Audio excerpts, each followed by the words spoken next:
I'm so excited to be doing the Autumn Vibes book/booktuber tag created by Jade from Jaded Reader. So thank you to Jade for tagging me and also for creating this video because this is such a great idea. On one hand, it's a book recommendation video for autumnal books, and on the other, it's also a booktuber shoutout video. So that's so cool and such a cute idea. So thank you very much. I'm very excited to do this tag. So for this tag, she said you could either use books for the prompts or various booktuber people. It's not limited to YouTube. You can also do bookstagrammers and book bloggers, or you can mix and match and do books for some prompts and booktubers for others. Jade did both a book and a booktuber for each prompt, so I'm just going to copy her and be an overachiever and also do that. So for every prompt, I have a book to recommend and a booktuber. So the first prompt is Pumpkin Patch. Find a book or a booktuber that gets you excited for fall and is tons of fun. For my book answer for this, I'm going with The Graveyard Book by Neil Gaiman. I freaking love this book for fall. It has the perfect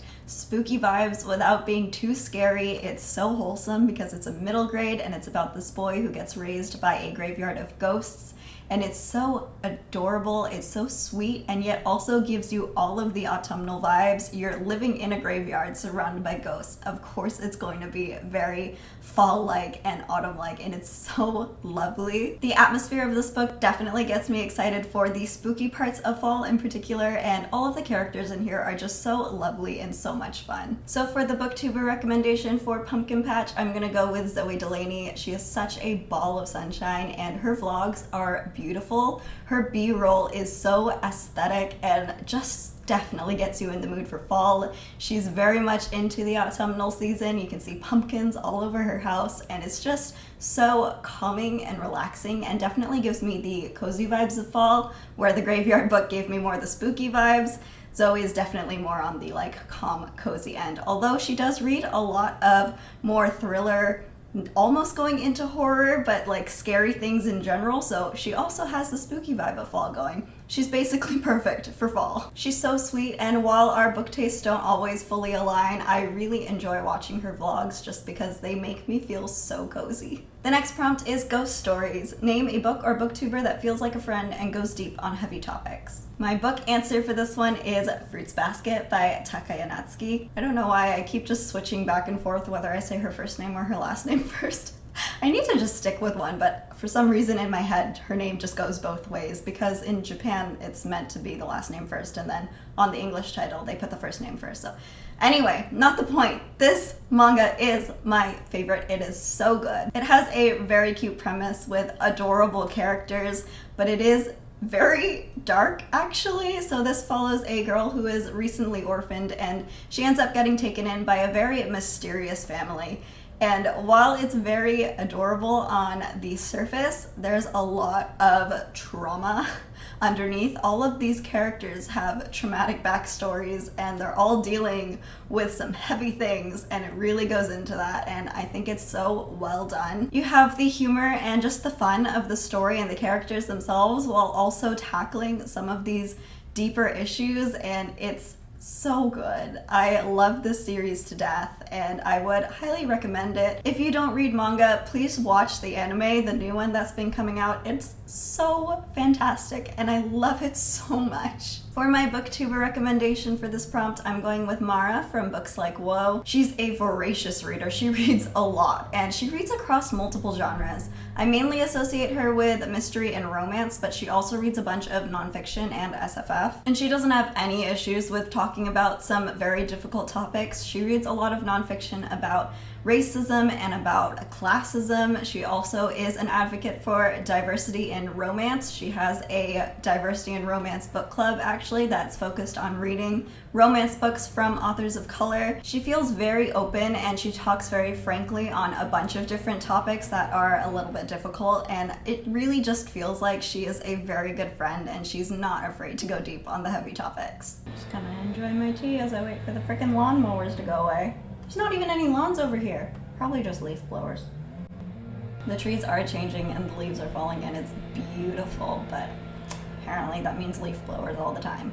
The next prompt is Knitted Sweaters. Pick a book or booktuber that brings you comfort and joy. Once there, you never want to leave. Obviously, I love knitted sweaters. They're probably my favorite article of clothing ever, and I wear them as often as I can. That's unrelated though. So the book I have for this prompt is Howl's Moving Castle by Diana Wynne Jones. This is another one of my favorite books ever. It is so warm and cozy. It's about Sophie, who doesn't really think she deserves anything in life, but she mistakenly gets cursed and goes to a wizard to try and fix it. She ends up living with this wizard in his weird moving castle and making such a cute, adorable found family there. It's so good. Everything about this is whimsical and cozy and warm. I want to stay in this world forever whenever I enter it. It also helps that we have the Ghibli adaptation that made it so beautiful because of course it's Ghibli. Everything is peaceful and lovely when you're in a Ghibli film, and it just enhances everything that much more. I do prefer the book story itself, but I love the atmosphere that the Ghibli film gives, and I really love this book. It's adorable, it's a middle grade, it's super sweet and super fast to get through. I highly recommend it. It is truly like putting on a cozy knitted sweater. The booktuber recommendation I have for this prompt is Nikki from XO Nikki, and really she's the embodiment of a Ghibli movie in a YouTuber. Her aesthetic is very pastel and calm, and her vlogs are beautifully shot. They are lovely little pieces of art that are so relaxing and calm, and I enjoy them so much. I really don't ever want to leave her channel whenever I watch her videos. She reads mainly contemporaries and manga, and while I kind of associate her with spring and summer just based on the aesthetic of her videos,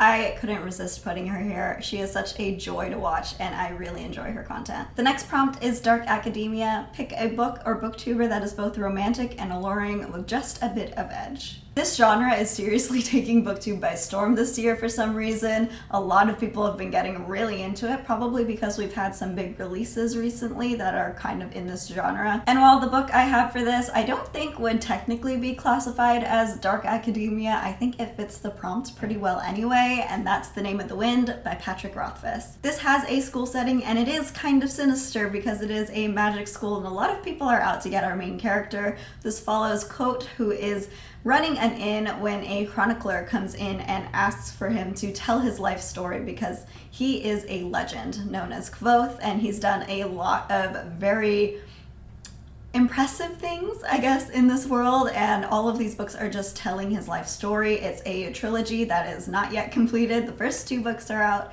The 3rd book has been forever in the making and maybe never coming, but that's fine because I still love this book. And more than just the school setting in this, which is a little bit of a stretch, honestly, I think this book fills the prompt really well because it is written very lyrically and very romantically, but there is also a more sinister tone as you're figuring out more about this boy's life and what he's been going through, sort of his past and background. So I think it fits this very well, even if it's not like spot on Dark Academia. I still think it's pretty close, actually. This is one of my favorite books of all time. It's a high fantasy full of magic and beautiful writing. I haven't read it in a very long time. I'm due for a reread. I'm just holding out hope for that 3rd book will eventually be announced so that I can reread it leading up to that, but who knows? I'll probably have to reread it before that, and then also again when that gets announced, if that gets announced. Also, this is a very heavy book. Oh my god. I don't have many hardcovers. I think this is actually the only hardcover I have. I don't like hardcovers because they're so heavy.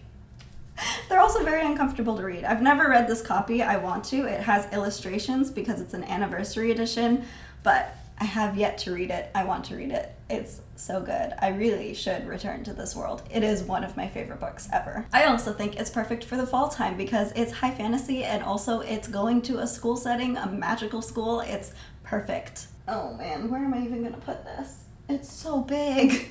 The booktuber I have for this prompt is Libby Stevenson. She reads a lot of classic literature, Shakespeare, Victorian literature, and also SFF. She runs the Bard Book Club where she discusses a different Shakespeare play every month, usually, not currently because of various things, but whenever she does, she carries herself in such a way that it's very like regal, and she is very eloquent. She knows exactly what she's talking about when she's analyzing these plays, and I think that her just atmosphere itself feels very romantic, but she also mixes in a bit of sci-fi and fantasy in there, so it has a little bit of edge. It's kind of stretching the prompt, but when I thought of this prompt, I thought of her. She's also done some videos critiquing the historic dress on historical romance covers, which was so funny, and I think the edge also comes out there, the little bit of sass. It's so great. The next prompt is Corn Mazes. Fun by day, spooky by night. Get yourself a book or booktuber that can do both.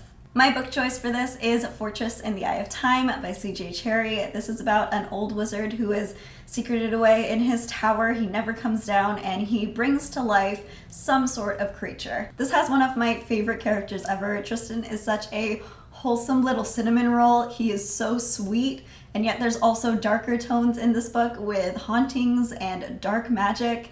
I really enjoyed it. It's a high fantasy, and it is kind of hard to get into. The first time I read it, I DNF'd it, and after coming back to it many years later, I pushed through it and I really, really enjoyed it. The writing is a bit confusing and there is a high barrier to entry, but I still really loved it. If you're looking for a more traditional high fantasy where the magic is very pervasive throughout the story, I would definitely recommend this. No one reads it, and I want to talk to someone about it, so please pick it up. I think it's perfect for this prompt. My booktuber recommendation for this is Jade from Bedtime Bookworm. She is mainly an SFF reader, but she also reads some horror, which is where the little spooky by night element comes in. She is so wonderfully eloquent. I love how she talks and reviews her books. She reads a nice mixture of both new and old sci-fi and fantasy books. She's a big fan of The Wheel of Time, and I really appreciate her videos and her reviews. The next prompt is Victorian Flare. Name a both classic and regal book or booktuber with a quirky flair. The book that I'm choosing for this prompt is Northanger Abbey by Jane Austen, and I think this is spot on, actually. This is Jane Austen's satire of the Gothic novel, which already is Victorian literature with a little flair. This is so good. I just recently finished it. This has a lot of the elements of Gothic literature with dark abbeys and supposed hauntings and murders, but at every turn Jane Austen makes sure to undermine it and cut it because it is a satire, and it's hilarious. She messes a lot with what you think a heroine should be, what you think a novel format should even be, and she breaks the fourth wall a ton of times, and it's so great. Her humor is just spot on. So while it has all the makings of a Gothic Victorian novel, it definitely has a quirky flair. My booktuber recommendation for this is Sun from Sun and Moon Reads, and she's a new booktuber, but wow, does she have a presence. She is a performer by trade, and you can definitely tell the way that she carries herself and the way that she speaks in her videos is so very regal, but she also has so much humor. Her personality just shines. She had a recent wrap-up where she was talking about Pride and Prejudice and Jane Austen, which is perfectly fitting. She's also just now getting into sci-fi and fantasy, and I am all here for that because I am loving her content. She is so sweet and so funny, and I would highly recommend you check her out. And the final prompt is Mabon. Name a book or booktuber with witchy vibes, an abundance of nature, the sweetness of spring, and the coziness of fall. The book I'm going to use for this prompt is The Witch Boy series by Molly Ostertag. This is the second book. The first book is called The Witch Boy, and it's about a boy who's from a family where all of the men are shapeshifters and all of the women are witches. But he feels more strongly attached to the witches than the shapeshifters. This is full of all of the witchy vibes you could possibly want. There's so much nature and spells and runes, as well as tackling feelings of finding out where you belong and figuring out who you really are. It's so beautiful and wholesome and heartwarming and adorable. This is a 3-book graphic novel series. I've only read the first one, but obviously I will be continuing it very soon. I'm also getting the 3rd book from my library, hopefully before Halloween, so it's going to be perfect. I'm looking forward to it so much. This is such a sweet story, and I really, really enjoyed it. I would definitely recommend it. As for my booktuber recommendation, I couldn't not say Jade from Jaded Reader. She is perfect for this prompt, in all honesty. She is very witchy. There's so much nature, especially in her vlogs. She goes to like forests and rivers all the time. It's so beautiful and calming. She reads a lot of fantasy, and she has such a fun and sweet personality. I just really enjoy watching her videos, and I have for a very long time. Honestly, you're probably already following her because this is her tag, but if you're somehow not, I would definitely recommend you check her out because she is fantastic. And that's the end of the tag. I had so much fun putting together this list. It's always so nice to be able to shout out some booktubers you love and also some books that you love. who doesn't enjoy that? I certainly did. I will be tagging everyone I mentioned in this video, as well as one additional one to Rose from Rose Rambles, but no pressure because I know she absolutely will not be able to do this tag this autumn. She is currently moving out of the country to Thailand, which is so exciting, but also means that she can't film videos.